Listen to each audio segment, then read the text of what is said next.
So you have this kind of antichrist spirit which is all over the world, which is rising up. I mean, persecution on Christians. You have the anti-Israel spirit. Barbara's referred to that a little bit. And you have the dangers which are going to come in, I think, with the new American administration, which will be certainly not, as Trump was, sympathetic to Israel, but will be hostile to Israel. May change the situation with the Iran deal, which could give Iran more leverage to make war against Israel, and the very real possibility that it could lead to some kind of a conflict there in the Middle East. These are some things coming down the line.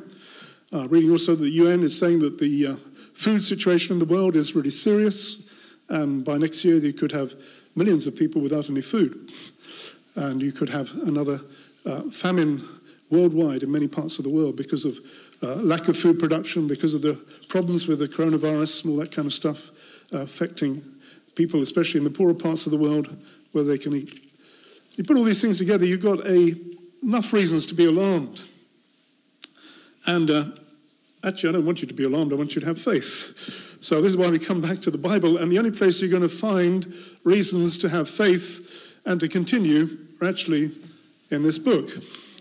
You won't find them in the newspaper, you won't find them in the statements of your politicians or even of the Pope and churches. They're most not actually saying things which are probably going to cause you more damage than good.